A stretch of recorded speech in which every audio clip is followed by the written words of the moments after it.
দেখো ম্যাথ নম্বর 1 কী করতে হবে? প্রথমে এটা দশমিকটাকে তুলতে হবে। দশমিকটা কী করতে হবে না তুলতে হবে।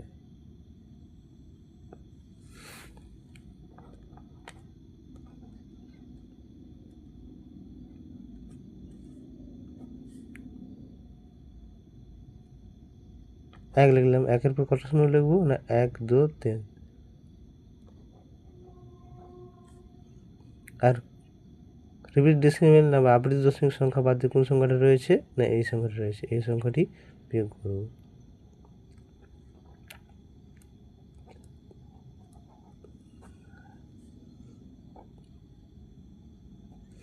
আর এখানে কত সংখ্যা বিয়োগ হবে না দশমিকের উপর দেখো যে একটি সংখ্যা রয়েছে। দশমিকের উপর কি একটি সংখ্যা, যে সংখ্যাটি কি দশমিক অনাবৃত, ঠিক আছে? দশমিক অনাবৃত সংখ্যা 6 রয়েছে, একটি সংখ্যা রয়েছে, তাহলে একের পিছনে তাই একটা শূন্য নিতে হচ্ছে। বিয়োগ করলে কত হবে 9, ঠিক আছে? আর এখানে বিয়োগ করলে কত হবে? 1000 থেকে 10 যদি বিয়োগ করা হয় নিশ্চয়ই 990 হবে। কাটাকাটি যাবে কি দেখো?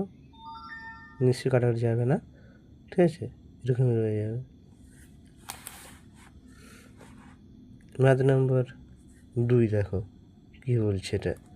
এটা একই রকম দশমিক তুলব, ঠিক আছে? প্রথমে এটাকে দশমিক তুলেই লিখে দিলাম।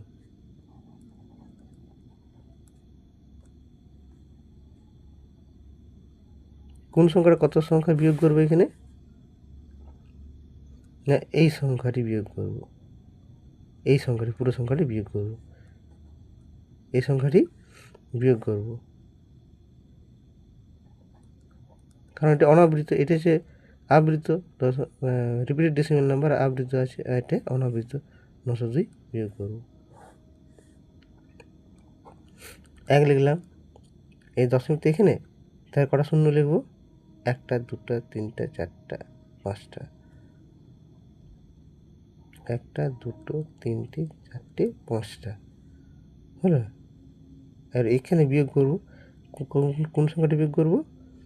এই দশমিকের পর কটি সংখ্যা আছে দেখো, যে অনাবৃত দশমিকের পর এই যে রিপিট ডেসিমেল নাম্বার বাদ দিয়ে এই দুটি সংখ্যা রয়েছে, তাহলে একের পিছনে দুটি শূন্য বসালাম। আর বিয়োগ করলে কত হবে?